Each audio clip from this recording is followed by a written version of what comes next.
Thank you for joining us on the UMKC Assessment YouTube channel for this Weave tutorial. In this session, you will learn the benefits of developing measures for student learning outcomes and recording findings that can be stored in Weave to better accommodate your department's ongoing assessment process. To begin, after logging into the Weave online website, move the computer prompt right to the Assessment pull-down menu, then choose Measures and Findings. As a review, if you are to this point, you will have already inserted your broad goals in the system. Your next step was to create more specific student learning outcomes which are connected to your broad goals. When setting up measures for a program or unit, for best results, it will be important to include both direct measures, such as tests or projects, and indirect measures, such as surveys or focus groups, whenever possible. This allows for a thicker and richer set of findings and serves to enhance the assessment process.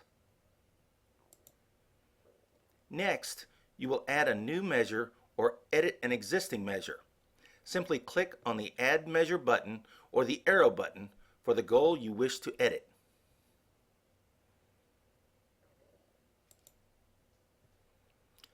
Always be careful to ensure that your measures are clearly and concisely written, as well as being well connected to their specific student learning outcomes. Just as it is possible to connect outcomes to goals, you can create a path from outcomes to measures. To begin adding these edits, first click on the pencil paper icon, which allows for additional editing. From here, measures can be edited for content and effectiveness. Also, with this web page, by clicking on the Edit Relationships box, an outcome can be attached to the measure being edited. Again, this makes for a far more cohesive and direct path through the assessment process.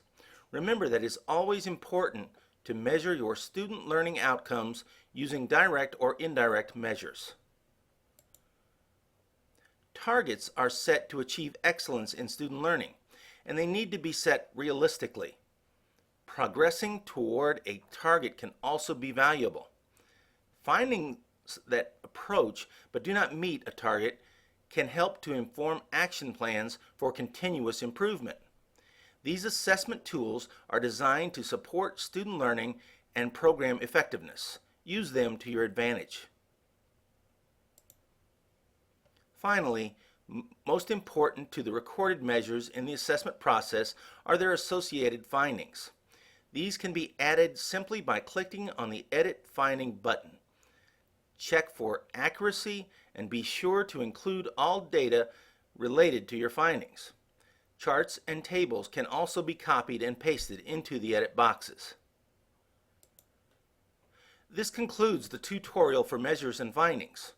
Once you have entered your measures and findings into the Weave system, you are ready to move on to create meaningful action plans that will support improvements to the upcoming assessment cycle. If you have questions or would like to learn more about measures and findings, contact the UMKC Assessment Office for further assistance. We are always happy to help at any time.